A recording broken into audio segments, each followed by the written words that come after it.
La lluvia golpeaba el cristal blindado como metralla. Madrid se ahogaba bajo una tormenta eléctrica implacable.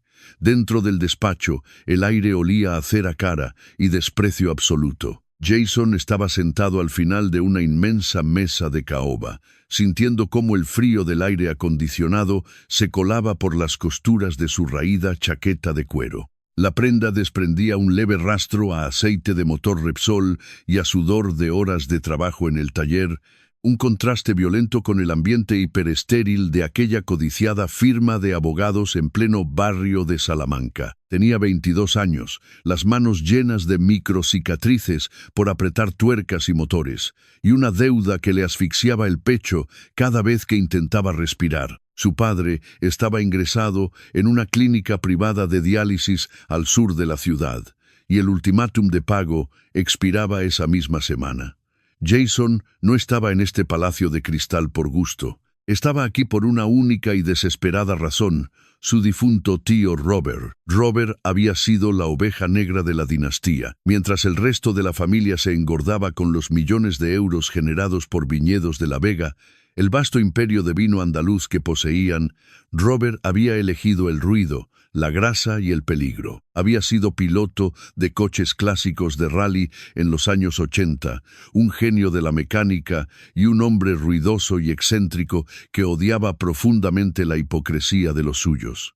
Más importante aún, Robert fue el único miembro de esa estirpe de sangre azul que alguna vez trató a Jason con algo parecido al afecto humano. Cuando un cáncer de pulmón comenzó a apagar al viejo piloto durante los últimos 6 meses, no fueron los trajes de diseño ni los relojes de lujo los que hicieron guardia en su habitación del hospital. Fue Jason. Él le había humedecido los labios, le había leído revistas antiguas de motor para mantener su mente anclada a la tierra y le había sostenido la mano temblorosa hasta el último suspiro. Antes de cerrar los ojos para siempre, Robert le había apretado los dedos manchados de grasa con una lucidez feroz y desesperada. «Te he dejado algo importante, chaval», le había susurrado con la voz rota. «Sigue la aguja, y por encima de todo, no te fíes de Carlota». Don Ignacio, un abogado mayor con una postura tan rígida que parecía tener una tabla en la espalda, se aclaró la garganta. Su traje gris marengo estaba cortado a medida, y las gafas de concha que descansaban sobre su nariz apuntaban directamente hacia los documentos que tenía entre las manos. El sonido de la lluvia quedó ahogado cuando la pesada puerta insonorizada se cerró del todo. El silencio en la sala de juntas era denso, pesado, casi tóxico. A la derecha de la mesa, ignorando por completo la presencia de Jason, estaba Borja. El primo de Jason no dejaba de teclear en su teléfono de última generación, probablemente revisando sus absurdas inversiones en criptomonedas, luciendo un reloj suizo que costaba más que el taller donde Jason trabajaba de sol a sol. A su lado, sentada con una postura erguida de depredadora, estaba la tía Carlota. Ella era la matriarca intocable de Viñedos de La Vega. Vestía un traje de chaqueta impecable de color marfil, y sus ojos, fríos y calculadores, repasaban la sala como si estuviera evaluando ganado. Carlota detestaba a Jason. Siempre lo había considerado una mancha en el impecable tapiz de la familia, un recordatorio molesto de la clase obrera de Vallecas que ensuciaba su apellido. Nos hemos reunido esta tarde para proceder a la lectura y ejecución de las últimas voluntades de don Robert de La Vega y Montenegro, comenzó a decir don Ignacio con una voz monótona y engolada que resonó en las paredes revestidas de madera oscura. El abogado pasó los siguientes 20 minutos detallando la liquidación de las extensas propiedades y cuentas del tío Robert.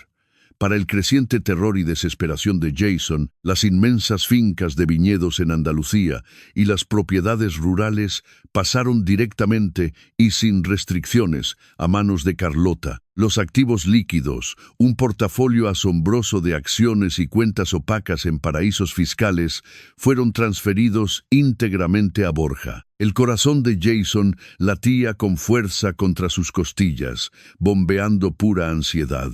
Él no quería sus mansiones, no quería sus acciones en la bolsa. Solo necesitaba lo suficiente para evitar que a su padre lo echaran a la calle a mitad de su tratamiento renal.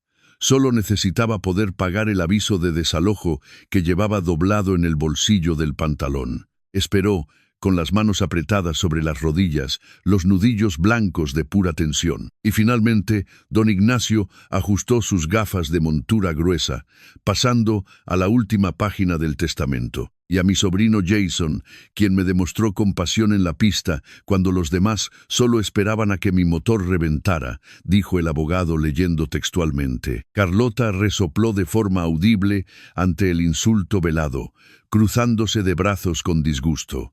Le dejo la suma total de mi posesión más preciada, el verdadero cronómetro de esta familia. Don Ignacio se agachó y sacó de un maletín de cuero una caja de madera de nogal muy gastada. Parecía vieja, con la superficie rayada y las bisagras de latón enverdecidas por el óxido de los años. El abogado deslizó la caja por la superficie pulida de la mesa. Se detuvo exactamente frente a Jason.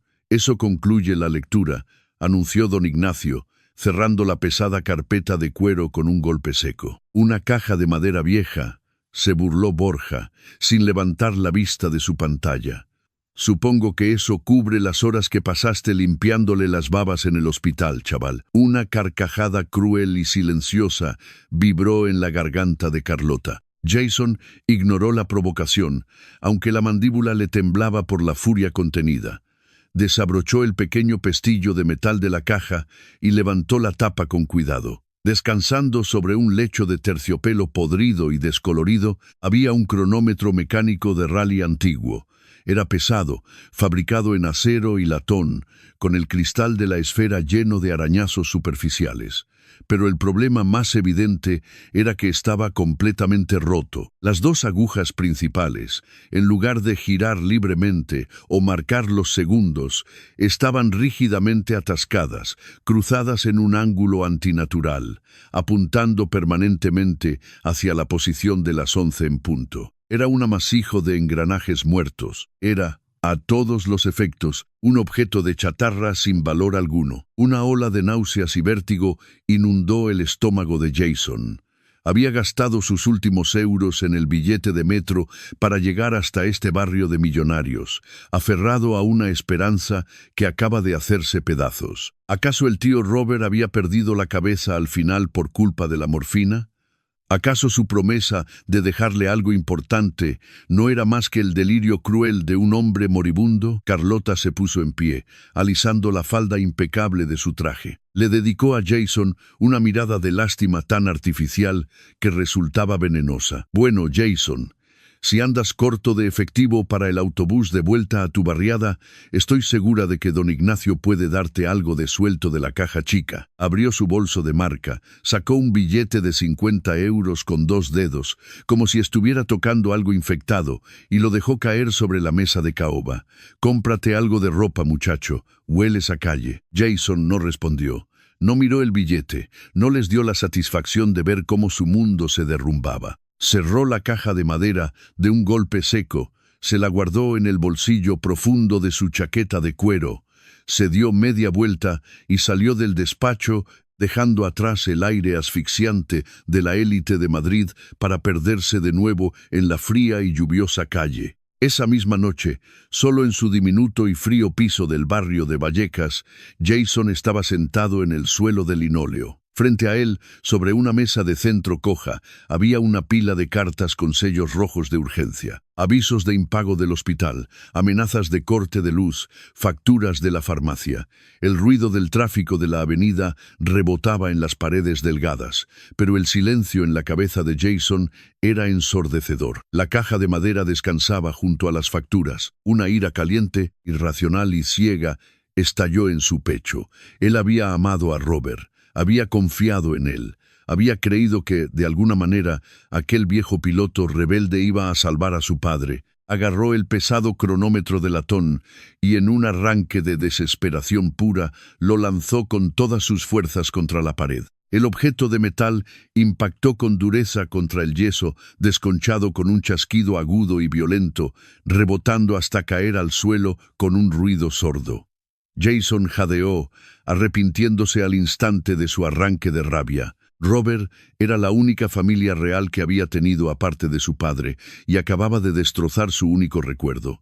Gateó por el suelo a toda prisa, rezando para no haber hecho añicos el cristal antiguo, pero cuando recogió el cronómetro, se dio cuenta de que el impacto no había roto la esfera frontal. En lugar de eso, la fuerza del golpe había hecho saltar por completo la gruesa placa trasera del dispositivo, desprendiéndola de sus bisagras ocultas. Jason se quedó congelado. La parte trasera del cronómetro no era una pieza sólida de metal.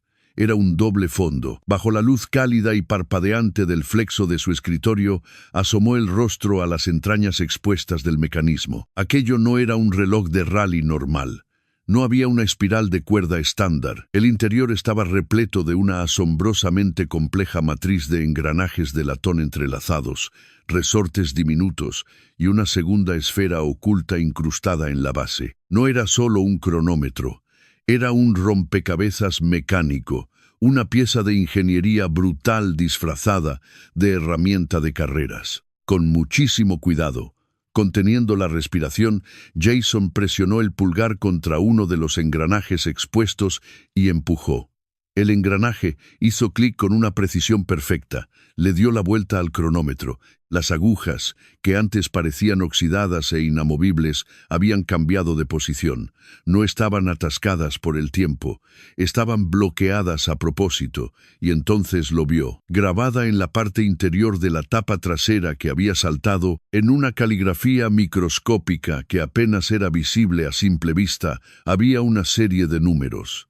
36 grados, 48 minutos norte, 5 grados, 1 minuto oeste, eran coordenadas geográficas. El tío Robert no le había dejado un reloj roto, le había dejado un mapa. A las 8 de la mañana del día siguiente, la tormenta había amainado, dejando Madrid envuelta en un frío húmedo que calaba hasta los huesos. Jason estaba de pie en un callejón estrecho cerca del rastro, apretando un café barato en vaso de cartón frente al escaparate polvoriento de un taller cuyo letrero descolorido anunciaba reparaciones mecánicas de precisión. El dueño era Diego, un antiguo compañero de instituto de Jason. Diego era un brillante estudiante de ingeniería que había abandonado la universidad en su último año porque no soportaba el sistema académico.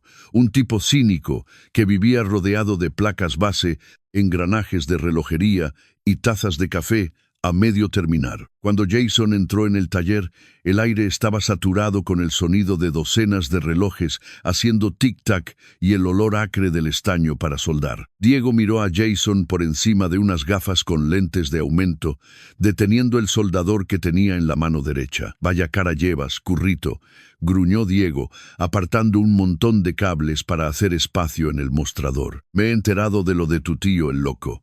Lo siento mucho, tío. Sé que estabais muy unidos». Jason no tenía tiempo para cortesías ni lamentos. Sacó el cronómetro abierto de su chaqueta y lo plantó sobre el tapete de fieltro verde del mostrador. «Me ha dejado esto. Necesito saber qué demonios es y cómo funciona». Las espesas cejas de Diego se alzaron. Se bajó la lente de aumento sobre el ojo derecho y levantó el pesado instrumento de latón con el cuidado de un cirujano. Pasó 15 minutos de un silencio agonizante, hurgando en las entrañas de la máquina con un destornillador de precisión, iluminando los recovecos con una linterna táctica.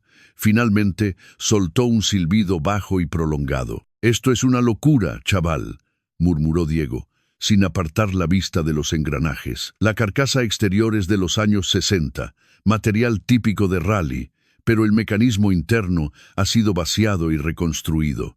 Tu tío era un maldito artesano. Las manecillas frontales no están conectadas a un resorte de tiempo. Están esclavizadas a este sistema de cilindros. Es una cerradura direccional criptográfica. ¿Una cerradura direccional?», preguntó Jason, apoyando las manos en el mostrador. «Un buscador de coordenadas», corrigió Diego, golpeando el cristal con la uña. Introduces un parámetro geográfico específico usando el bisel exterior giratorio. Requiere una combinación de clics. Si lo haces bien, el sistema interno se alinea y despliega un mecanismo físico en la base. Robert tuvo que esconder algo grande. Estas coordenadas, Diego anotó los números en un trozo de papel manchado de grasa y tecleó rápidamente en su viejo ordenador portátil. Son del sur, apuntan a la serranía de Ronda, en pleno corazón de la Sierra de Málaga, en Andalucía.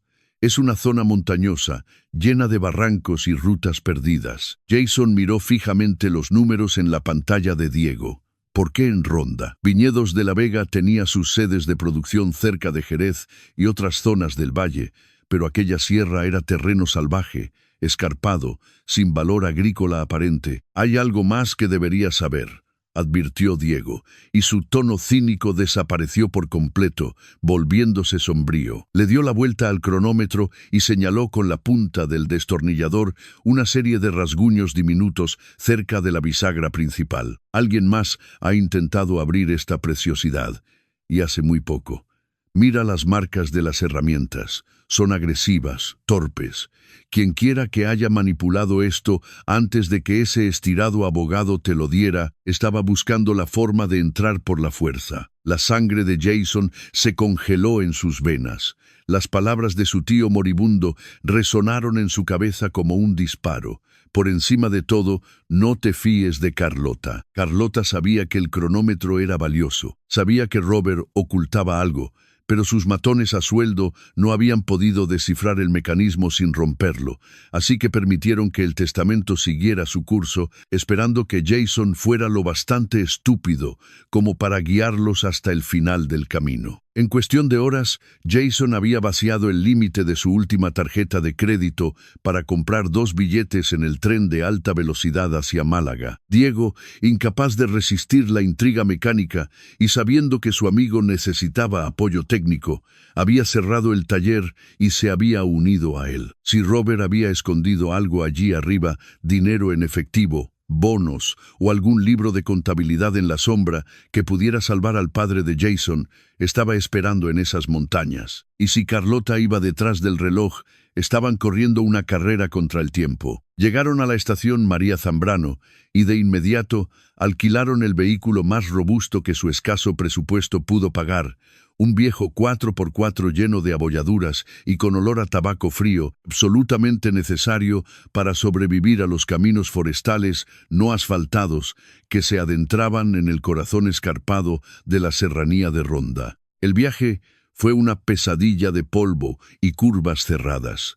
A medida que ascendían por la sierra, el calor aplastante del sur de España golpeaba contra el parabrisas del todoterreno. El paisaje se volvió brutal y desolado, dominado por inmensas formaciones de roca caliza y bosques densos de encinas y pinzapos que proyectaban sombras alargadas sobre el camino de tierra. La cobertura del teléfono móvil desapareció por completo a los 40 kilómetros de ascenso. Estaban completamente aislados. Lo que ninguno de los dos jóvenes sabía era que, varios kilómetros más abajo, serpenteando silenciosamente por la misma carretera de tierra, un vehículo todoterreno negro de alta gama seguía su rastro de polvo. Al volante iba Vargas. Apodado en los bajos fondos como el Lobo, Vargas era un antiguo teniente de la Guardia Civil que había sido expulsado del cuerpo por métodos excesivamente brutales y corrupción. Ahora, operaba como el solucionador de problemas privado de Carlota de la Vega. Era un hombre grande,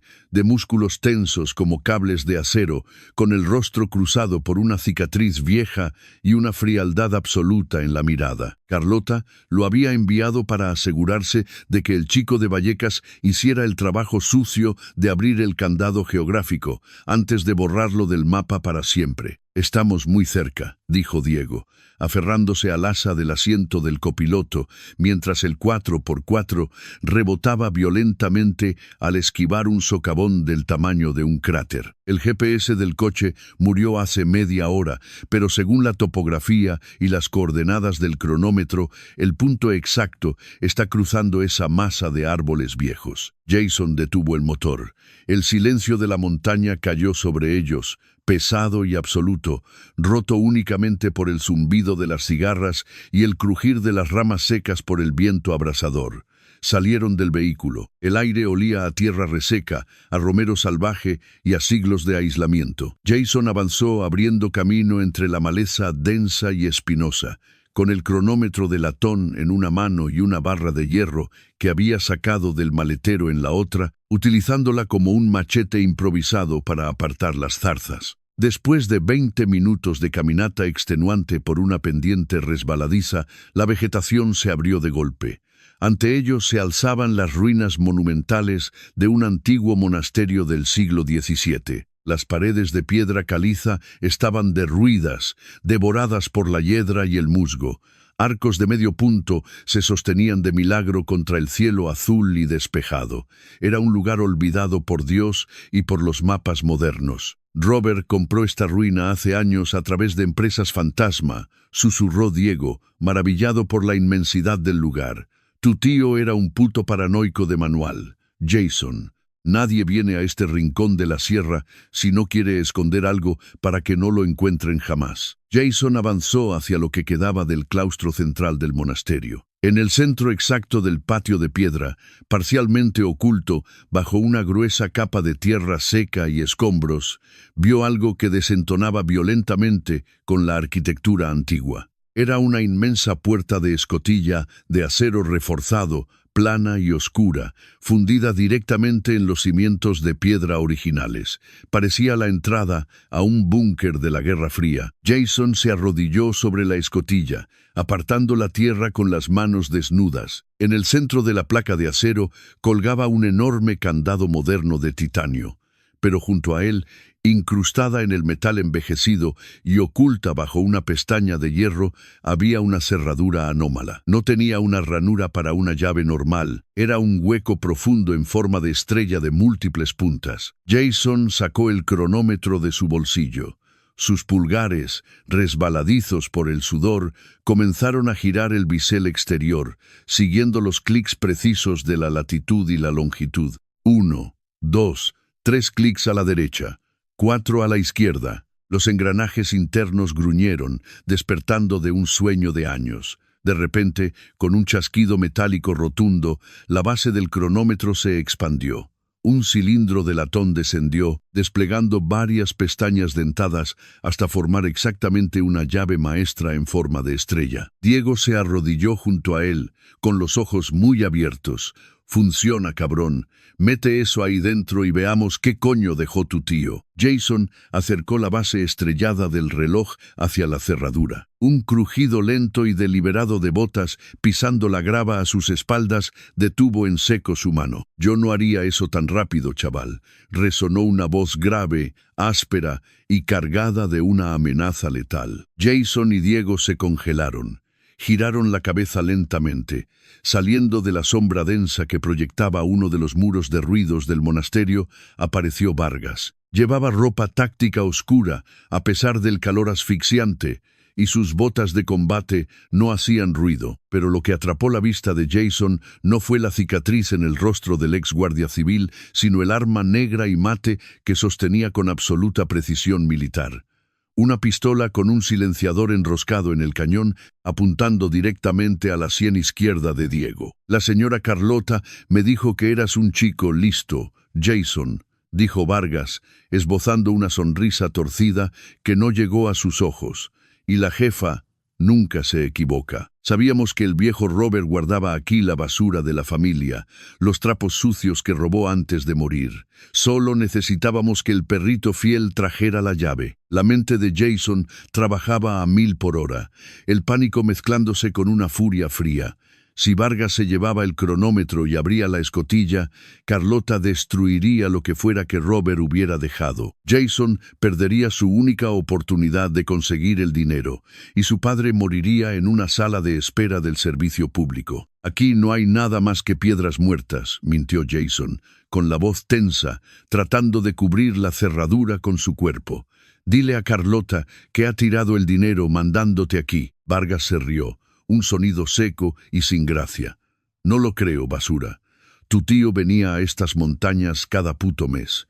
Hay algo ahí abajo que pertenece a Viñedos de la Vega. Ahora, levántate muy despacio, lanza ese reloj de mierda hacia mis pies y sepárate de la puerta. No se lo des, Jason, susurró Diego, temblando visiblemente, pero sin apartar la mirada de la pistola. Vargas levantó el arma y tiró de la corredera.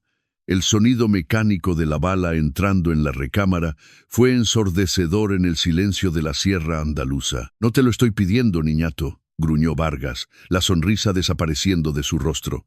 Dame la llave, o juro por mi vida que os voy a enterrar a los dos bajo estas putas piedras. Vargas levantó el arma y tiró de la corredera. El sonido mecánico de la bala entrando en la recámara fue ensordecedor en el silencio de la sierra andaluza. No te lo estoy pidiendo, niñato, gruñó Vargas, la sonrisa desapareciendo de su rostro.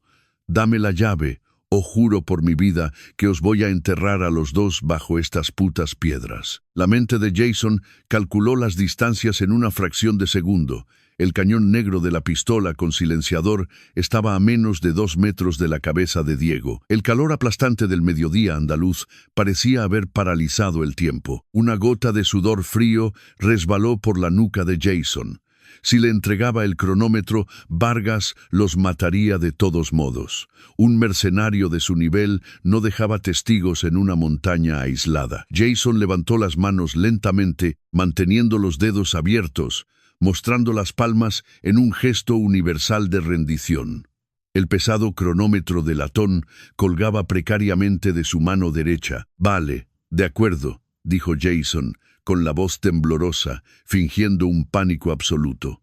«Toda tuya. Dile a mi tía que ha ganado». Jason dio un paso torpe hacia adelante y de forma deliberada enganchó la bota en una gruesa raíz de encina que sobresalía del suelo polvoriento. Perdió el equilibrio, tropezando hacia adelante con un grito ahogado. En el instante en que su cuerpo caía hacia la tierra seca, su brazo derecho trazó un arco violento y lanzó el pesado cronómetro de latón por los aires, muy por encima de la cabeza de Vargas, enviándolo directamente hacia el parche más denso y oscuro de zarzas espinosas que bordeaba el muro en ruinas. El instinto de codicia de Vargas anuló sus décadas de entrenamiento táctico. Sus ojos se desviaron de Diego durante un único y fatal segundo, siguiendo el destello dorado del latón volando por el aire caliente. Ese segundo fue todo lo que Diego necesitó. El estudiante de ingeniería soltó un grito gutural y se lanzó hacia adelante, usando todo el peso de su cuerpo para aplacar al ex guardia civil por la cintura. El impacto fue brutal. Vargas perdió el equilibrio y ambos cayeron pesadamente sobre la tierra reseca y las piedras sueltas del monasterio de ruido. El arma se disparó al chocar contra el suelo. El silenciador ahogó el estruendo, convirtiéndolo en un escupitajo de aire comprimido que levantó una nube de polvo a escasos centímetros del rostro de Jason. Vargas rugió de pura rabia. Era una máquina de matar entrenada, con una fuerza muy superior a la del joven mecánico. Con un movimiento brusco, Vargas clavó el codo en las costillas de Diego. Se escuchó un crujido sordo y Diego soltó un alarido de dolor, rodando por el suelo, incapacitado y buscando aire desesperadamente. Vargas se puso de rodillas, con el rostro torcido por una furia homicida, y levantó la pistola para apuntar directamente al pecho del chico herido. Pero Jason ya no estaba en el suelo. Se había puesto en pie de un salto, agarrando con ambas manos un pesado bloque de piedra, caliza desprendido de los arcos del monasterio. Con un grito cargado de toda la rabia, la frustración y el terror acumulados durante meses, Jason descargó la piedra con todas sus fuerzas directamente sobre la muñeca derecha de Vargas. El impacto sonó como una rama gruesa partiéndose por la mitad. Vargas aulló, un sonido agudo y animal que rasgó el silencio de la sierra. El arma cayó de sus dedos inertes y rotos, rebotando contra las piedras. Vargas se desplomó de lado, agarrándose el brazo destrozado, maldiciendo y escupiendo sangre por la conmoción. Jason no se detuvo a mirar. Le dio una patada a la pistola, enviándola lejos, hacia la maleza impenetrable. Después se lanzó de cabeza hacia el espeso muro de zarzas donde había tirado el cronómetro. Las espinas desgarraron su chaqueta de cuero y le arañaron el rostro y las manos, dibujando líneas de sangre fresca en su piel, pero no le importó. Sus dedos manchados de grasa y tierra tantearon desesperadamente hasta que tocaron el frío y familiar metal de latón. Lo agarró con fuerza, comprobando que la llave en forma de estrella de la base seguía intacta. Volvió corriendo hacia la enorme escotilla de acero incrustada en el suelo del patio. Vargas ya estaba intentando ponerse en pie, tambaleándose, con los ojos inyectados en sangre y la mano izquierda buscando un cuchillo táctico oculto en su bota. Jason ignoró el candado moderno, que no era más que un señuelo. Hundió la base estrellada del cronómetro directamente en el hueco oculto del acero antiguo. Apretó los dientes y giró el mecanismo con ambas manos hacia la derecha. Hubo un momento de resistencia, como si el tiempo mismo se negara a ceder. Y entonces un sonido profundo, hidráulico y pesado resonó desde las entrañas de la tierra. Un chasquido mecánico ensordecedor liberó los pernos de acero macizo que anclaban la puerta. «¡Ayúdame!», gritó Jason, agarrando el borde de la inmensa escotilla. Diego, cojeando y sosteniéndose las costillas con un brazo, se unió a él.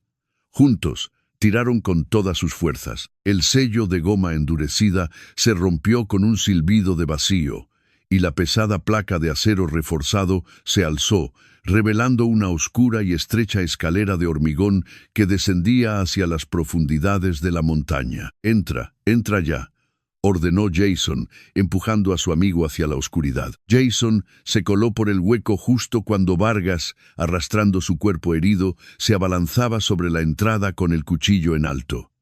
Jason tiró de la escotilla desde abajo. El acero se cerró de golpe con un estruendo definitivo, dejando a Vargas estrellándose contra la superficie metálica. En la más absoluta oscuridad de las escaleras, Jason tanteó la pared interior hasta encontrar un pesado pasador de hierro y lo deslizó con fuerza, bloqueando la escotilla desde dentro. Estaban a salvo. Al menos por ahora. Diego encendió la linterna táctica que siempre llevaba en su mochila de herramientas.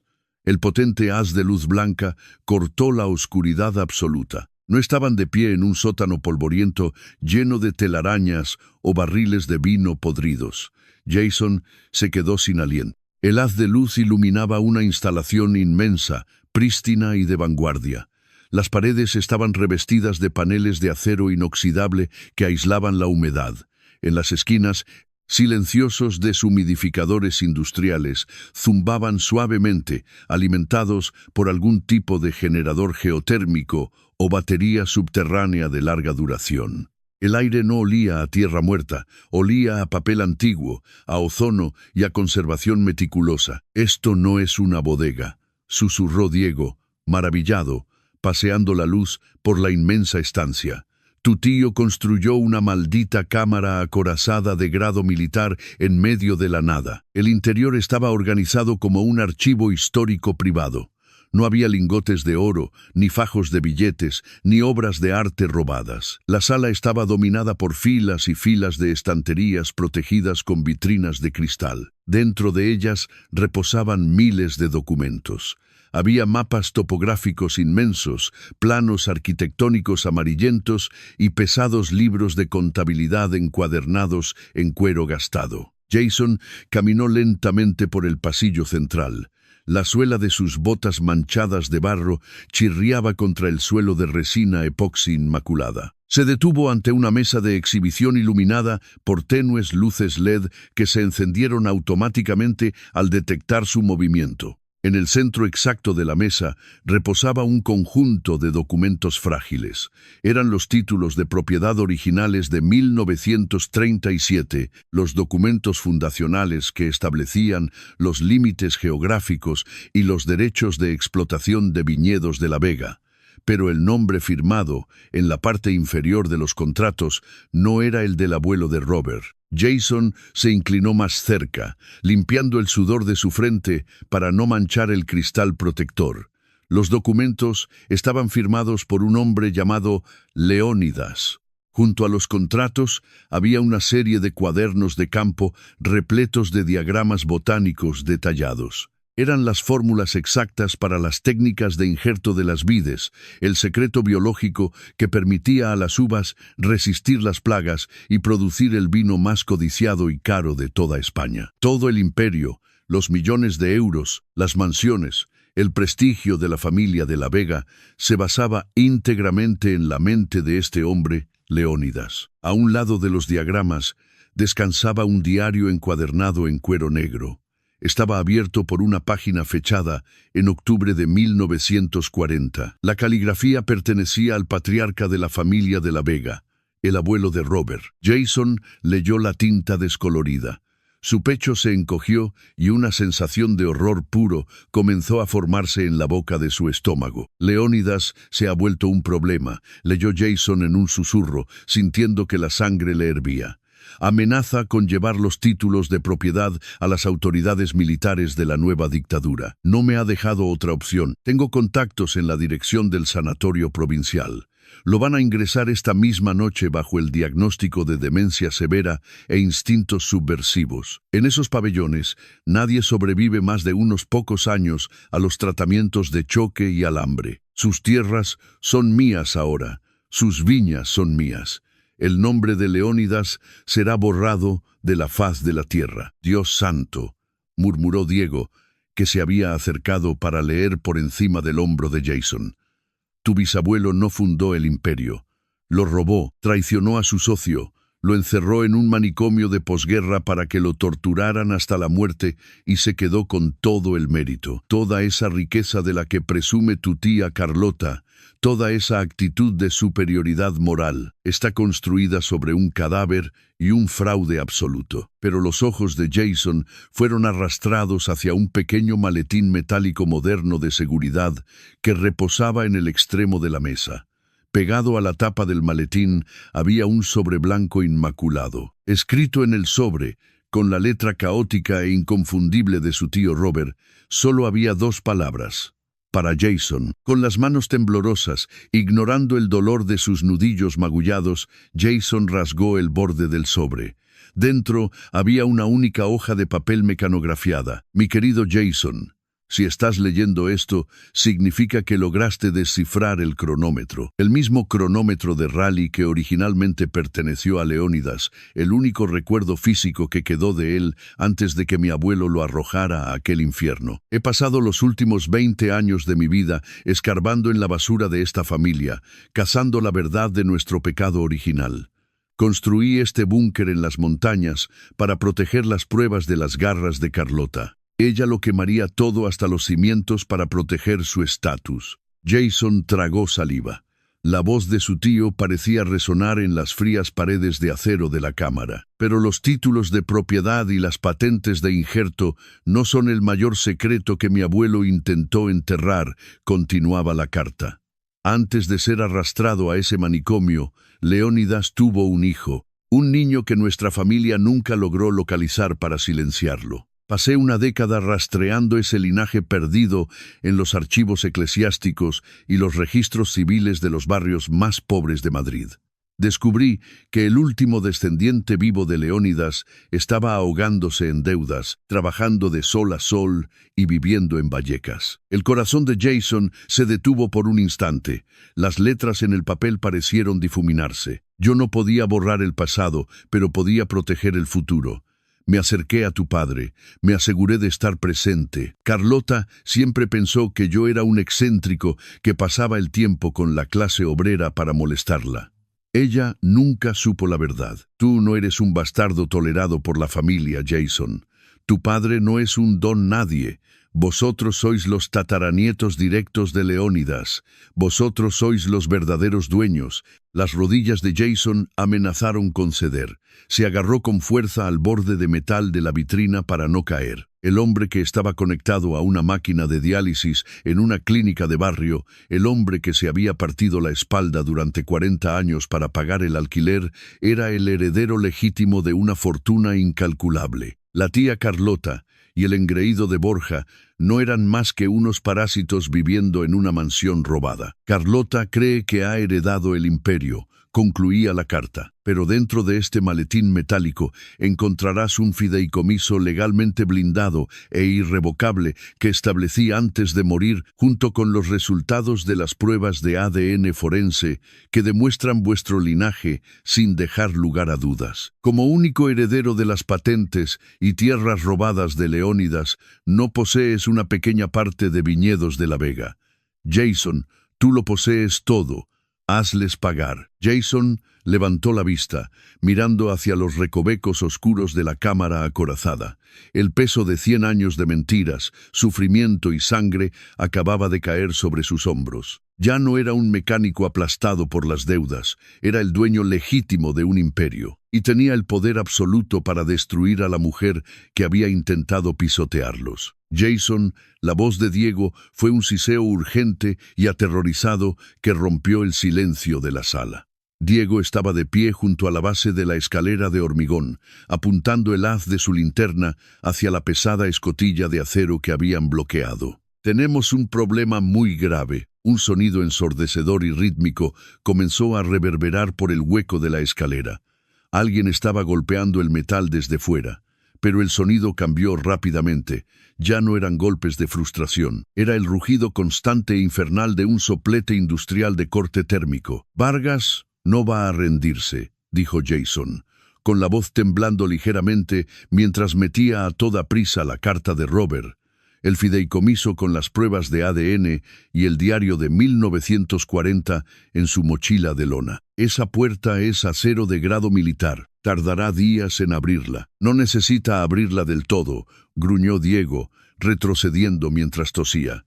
Apuntó con la luz hacia las rejillas de ventilación superiores de la escalera. Una gruesa y asfixiante columna de humo azul, tóxico y de olor acre, comenzaba a deslizarse por los conductos hacia el interior de la cámara. Vargas es un profesional. Sabe que si no puede romper las bisagras, puede fundir el sello térmico y llenar la cámara de monóxido de carbono y gases de combustión. Nos está asando vivos. Nos vamos a asfixiar aquí abajo. El corazón de Jason latía con un ritmo frenético y desbocado. Si los mercenarios de Carlota lograban entrar, no solo robarían los documentos para destruir las pruebas de la estafa histórica, se asegurarían de que Jason y Diego desaparecieran para siempre en el fondo de un barranco de la serranía de Ronda. Dos cuerpos más borrados de la historia, exactamente igual que Leónidas. «No», dijo Jason, obligándose a mantener la calma en medio del pánico que amenazaba con paralizarlo. Robert era un piloto de rally, era un ingeniero brillante, comprendía mejor que nadie lo que era un fallo catastrófico en un sistema cerrado. Él jamás diseñaría una trampa mortal a presión con un solo punto de entrada y salida. Jason corrió por el pasillo central, deslizando desesperadamente el haz de luz de su móvil sobre los paneles de las paredes. Llegó hasta un tablero de corcho oculto cerca de la matriz de deshumidificadores. Allí estaban fijados con chinchetas los planos arquitectónicos originales de la cámara acorazada. Trazó con el dedo las intrincadas líneas azules de los esquemas, buscando cualquier anomalía estructural, cualquier espacio muerto. Allí, oculto detrás de los inmensos conductos de extracción en la pared este de la sala, el plano mostraba un estrecho pozo de mantenimiento secundario, etiquetado simplemente como conducto de drenaje pluvial. «Por aquí», gritó Jason, corriendo hacia el extremo más alejado del búnker. Detrás de una pesada estantería industrial de roble macizo, diseñada para almacenar cajas de vino de reserva, el panel de la pared de acero parecía completamente liso y sellado. Pero Jason recordó el cronómetro. Sacó el instrumento de latón de su bolsillo. La llave en forma de estrella seguía desplegada en la base.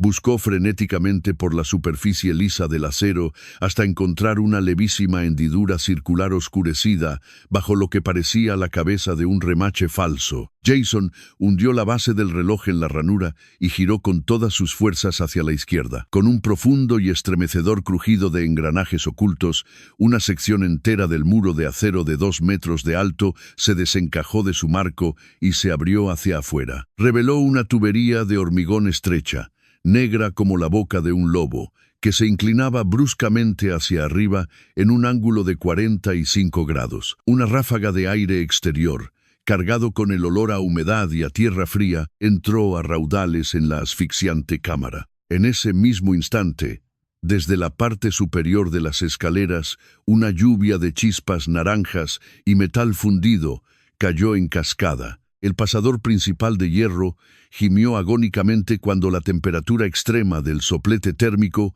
finalmente lo derritió hasta convertirlo en escoria. «Entra, métete ya», ordenó Jason, empujando la pesada mochila de lona contra el pecho de Diego. Diego se introdujo a duras penas en el estrecho conducto, arrastrándose sobre los codos y las rodillas, gruñendo de dolor por sus costillas magulladas. Jason entró justo detrás de él, dándose la vuelta en el angosto espacio para agarrar el tirador interno del panel de acero y tirar de él. La pared falsa se cerró de golpe, encajando en su lugar con un chasquido metálico rotundo, sumiéndolos en la oscuridad más absoluta y aterradora. Justo un segundo después, escucharon el estruendo monumental de la escotilla principal de la cámara acorazada cayendo al suelo, seguido de las pesadas botas de combate de Vargas irrumpiendo en el archivo. El conducto de escape era una pesadilla. Era agobiantemente estrecho, resbaladizo por la condensación de años y apestaba a algas podridas y barro estancado. La respiración de Jason se atascó en su garganta mientras una ola de claustrofobia intensa lo golpeaba como un martillo. La oscuridad era tan densa que sentía que tenía los ojos cerrados. Se concentró exclusivamente en el sonido de las botas de Diego arrastrándose por delante de él, avanzando a ciegas por las entrañas de la tierra. Cada roce de su chaqueta de cuero contra el hormigón en bruto sonaba ensordecedor en el espacio confinado. El terror de quedarse atrapados allí, enterrados vivos bajo toneladas de roca caliza, amenazaba con paralizar sus extremidades. Tras 15 agónicos minutos de arrastrarse hacia arriba por la pendiente, las rodillas de Jason estaban despellejadas y sus brazos temblaban por el esfuerzo. De repente, la tubería terminó abruptamente contra una pesada rejilla de hierro forjado cubierta de maleza. Diego empujó con su hombro sano. El óxido cedió con un chirrido espantoso y la rejilla cayó hacia adelante. Se derramaron fuera del túnel, cayendo sobre un suelo resbaladizo y húmedo. Estaban a salvo. Habían emergido a casi 1 kilómetro de distancia de las ruinas del monasterio, en una cornisa escarpada que miraba hacia el inmenso valle de la serranía. El sol comenzaba a ponerse, tiñendo el cielo andaluz de un color naranja sangre. Allí abajo, susurró Diego, escupiendo tierra y señalando hacia el bosque. A través de la densa cortina de pinos, Jason pudo ver los destellos de una linterna táctica moviéndose frenéticamente alrededor de donde habían dejado aparcado su vehículo. Vargas estaba buscándolos, furioso y desesperado, asumiendo que habrían vuelto al coche. «No podemos usar nuestro coche», susurró Diego, dejándose caer contra una roca. «Nos cazarán en los caminos de tierra». «No lo necesitamos», respondió Jason, con la mirada endurecida. Se puso de pie, sacudiéndose el barro de los pantalones, y miró hacia el acantilado opuesto. A varios kilómetros de distancia, serpenteando por la ladera de la montaña, divisó la carretera asfaltada principal que conducía hacia la civilización. Caminaron durante 3 agotadoras horas a través del terreno montañoso, evitando cualquier sendero marcado, guiándose solo por la luz de las estrellas y el instinto. Finalmente, llegaron a una pequeña gasolinera de servicio nocturno al borde de la carretera comarcal. Con los últimos billetes que les quedaban en los bolsillos, pagaron a un camionero de transporte de mercancías que se dirigía al norte para que los escondiera en la parte trasera de su cabina. Mientras el enorme camión devoraba los kilómetros de asfalto en la oscuridad, alejándolos del monasterio y del asesino de Carlota, Jason se sentó en el rincón de la cabina, abrazando la mochila de lona contra su pecho manchado de sangre y barro. El tiempo de correr, de esconderse y de soportar las humillaciones había terminado.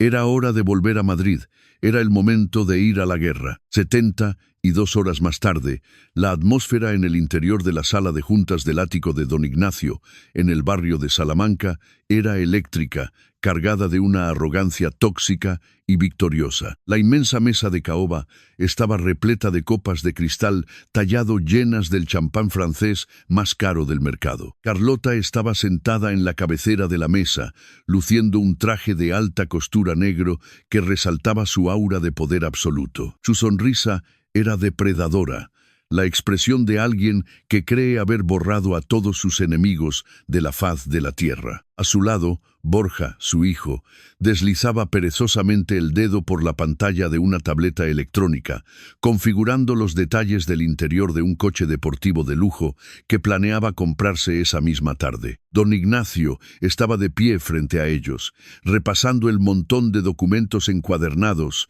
que finiquitarían la transferencia definitiva de los activos. Vargas no estaba presente, supuestamente recuperándose de un accidente de caza fortuito en una clínica privada muy discreta del sur. «Bueno, querido Ignacio», ronroneó Carlota, alzando su copa de cristal hacia la luz de la gran lámpara de araña.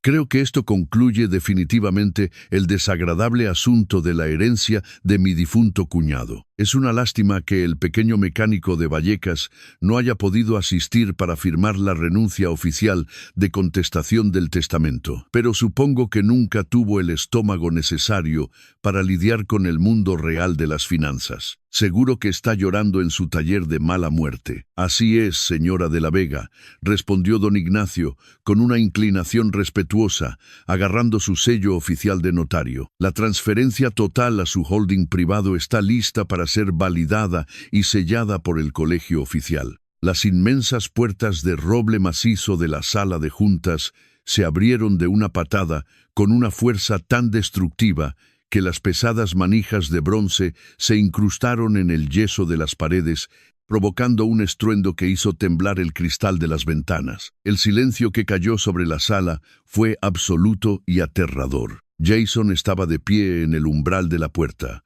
Ya no llevaba su vieja y sucia chaqueta de cuero manchada de aceite. Vestía un traje negro de corte impecable, sin corbata. Su postura era rígida, imponente, y sus ojos ardían con una autoridad gélida e innegable que paralizó a todos los presentes. Flanqueando a Jason no estaba el desaliñado estudiante de ingeniería. Estaba Alejandro Montes, el litigante corporativo más temido y sanguinario de todo Madrid, un abogado famoso por destruir y desmembrar los imperios financieros de la vieja guardia aristocrática española. Y justo detrás de Montes, con los rostros impasibles y las manos descansando sobre los cinturones tácticos, aguardaban 2 inspectores uniformados de la Policía Nacional. «Baje ese sello inmediatamente, Ignacio», ordenó Alejandro Montes. Su voz resonó como un disparo de cañón en el lujo silencioso de la sala. Montes avanzó con pasos amplios, acercándose a la mesa de caoba, y arrojó un voluminoso maletín de cuero negro sobre la superficie pulida, derribando 2 copas de champán que se hicieron añicos, derramando el líquido sobre los papeles. Carlota se puso de pie de un salto, con el rostro enrojecido por una mezcla de estupefacción y furia incontrolable. «¿Qué significa este atropello, Jason? Eres un mocoso insolente. ¿Cómo te atreves a interrumpir una sesión notarial privada?» «Seguridad. Que alguien llame a los guardias de seguridad de inmediato. El equipo de seguridad privada del edificio ha sido relevado de sus puestos por orden judicial», intervino Montes con una sonrisa escalofriante, abriendo los cierres metálicos de su maletín. «A las 8 de la mañana de hoy, el Juzgado de Primera Instancia de Madrid ha emitido una orden de medidas cautelares de emergencia, congelando de manera absoluta todos y cada uno de los activos, fincas rurales, cuentas corrientes y propiedades asociadas con viñedos de la Vega». Don Ignacio dejó caer la pluma estilográfica que sostenía. Su rostro palideció hasta volverse del color de la ceniza. «¿Bajo qué jurisdicción y con qué fundamentos, Alejandro?», balbuceó el abogado. «El testamento de Robert es legal y blindado». «El testamento que usted redactó es papel mojado», contraatacó Montes, sacando un bloque de documentos legales sellados por el juzgado. porque los activos que intentan transferir no pertenecen legalmente a la familia de la Vega. Pertenecen, en su totalidad, al fideicomiso Leónidas. Jason dio un paso al frente. Sus ojos estaban clavados en Carlota con una intensidad letal. Metió la mano en el bolsillo interior de su americana y sacó el viejo diario encuadernado en cuero negro, dejándolo caer pesadamente justo frente a su tía. «La confesión de tu abuelo, Carlota», dijo Jason, con una voz aterradoramente tranquila y firme, fechada en 1940. Detalla exactamente cómo le robó las tierras y las técnicas de injerto a mi bisabuelo, Leónidas, antes de sobornar a las autoridades para encerrarlo en un manicomio franquista y dejarlo morir de hambre. Todo tu imperio es un fraude construido sobre sangre. Acto seguido, Jason sacó los documentos del fideicomiso de Robert y los resultados de las pruebas genéticas oficiales, depositándolos sobre el diario negro. Y esta es la provisión secreta e irrevocable que Robert construyó durante 20 años, continuó Jason. Me reconoció legalmente, no como un sobrino político, sino como el único heredero biológico directo del linaje de Leónidas, devolviendo por fin el patrimonio robado a su verdadero y único dueño. Borja soltó una carcajada nerviosa, poniéndose de pie de un salto y señalando los papeles con desprecio. Esto es una estupidez absoluta y ridícula, un diario polvoriento de hace 80 años. Existe algo llamado Estatuto de Limitaciones por Robo en este país, idiota de barrio. No existe prescripción legal cuando se trata de un fraude estructural y continuado. Le corrigió Montes, enseñando los dientes como un tiburón que acaba de oler sangre. Según la ley de fideicomisos y sociedades anónimas, si se demuestra que el activo fundacional de un imperio corporativo fue adquirido mediante fraude premeditado, violento y activamente ocultado por los herederos posteriores, el Estatuto de Limitaciones queda suspendido de inmediato. Robert lo sabía. Pasó toda su vida preparando esta emboscada legal que se ha activado automáticamente al confirmar el ADN de Jason. En este preciso instante, Jason es el propietario legal del 100% de las acciones de viñedos de La Vega. Ustedes están invadiendo su propiedad. Carlota miró fijamente los documentos. Sus manos inmaculadas comenzaron a temblar incontrolablemente. La máscara de arrogancia, superioridad y control absoluto que había llevado durante décadas se resquebrajó en un segundo, revelando a la mujer aterrorizada, pequeña y amargada que se escondía debajo. Levantó la vista hacia Jason y sus ojos se entrecerraron, llenos de un veneno puro y reconcentrado. «Te crees muy listo, ¿verdad, niño?», siseó Carlota, bajando la voz a un susurro tóxico que resonó en el silencio mortal de la sala. ¿De verdad te crees que yo no lo sabía? Robert siempre estuvo obsesionado con el fantasma de ese patético botánico. Cuando me enteré de que andaba husmeando en los registros de adopción y en los barrios marginales, supe exactamente lo que estaba haciendo. Yo me aseguré de que todos los contratos de tu padre en los talleres se cancelaran. Yo pasé 30 años moviendo hilos en la sombra para asegurarme de que tú y tu patético padre enfermo os pudrierais en la pobreza más absoluta, en el puto barro de donde nunca debisteis salir. Un silencio pesado y asfixiante se apoderó de la habitación. Cegada por la rabia de perder su estatus, Carlota acababa de confesar en voz alta, frente a 2 inspectores de policía, décadas de sabotaje financiero y encubrimiento activo de un fraude corporativo. Uno de los inspectores de la Policía Nacional dio un paso firme hacia adelante, sacando un par de esposas metálicas de su cinturón. «Carlota de la Vega, queda usted detenida por los delitos de conspiración para cometer fraude corporativo, ocultación de pruebas y por contratar los servicios de un ex agente para cometer intento de homicidio en la Sierra de Málaga. Tiene derecho a guardar silencio». Carlota soltó un grito histérico, un sonido agudo y desesperado, cuando el frío acero de las esposas se cerró alrededor de sus muñecas encholladas. Borja estaba completamente paralizado, con la boca abierta, viendo con terror absoluto cómo los agentes sacaban a su madre a rastras de la sala de juntas, con sus carísimos zapatos de tacón, tropezando patéticamente sobre la lujosa alfombra persa. Su vida de lujos acababa de desaparecer en un instante. Jason se quedó de pie en la cabecera de la enorme mesa, mirando a través de los inmensos ventanales de cristal hacia el horizonte infinito de Madrid. La tormenta finalmente había pasado, y un sol brillante de mediodía se abría paso entre las nubes oscuras, bañando la ciudad con una luz nueva. Se volvió hacia don Ignacio, que estaba sudando a mares, encogiéndose en su silla de cuero como si quisiera desaparecer. Liquide inmediatamente todas las cuentas personales y los activos líquidos que Carlota guardaba en los paraísos fiscales, ordenó Jason, con una voz que reflejaba el tono exacto y autoritario de Robert. Transfiera la totalidad de esos fondos a la clínica privada de mi padre antes de que termine el día. Quiero que lo trasladen a la mejor suite que tengan, con un equipo de especialistas las 24 horas del día. Y en cuanto a usted, Ignacio, recoja sus cosas. Está despedido. Jason bajó la mirada hacia la mesa. Allí, descansando junto a los papeles que habían cambiado la historia de su familia, estaba el viejo cronómetro de latón. La aguja, que había estado atascada durante 80 años bajo el peso de un secreto mortal, ahora giraba libre y fluida, marcando perfectamente los segundos. Su tío Robert no le había dejado simplemente una herramienta rota o un mapa hacia el pasado. Le había entregado la llave mecánica para arrancar un nuevo futuro. El corrupto imperio de la familia de la Vega había sido destruido hasta los cimientos. El verdadero legado de Leónidas acababa de comenzar, y esta vez nadie se lo arrebataría.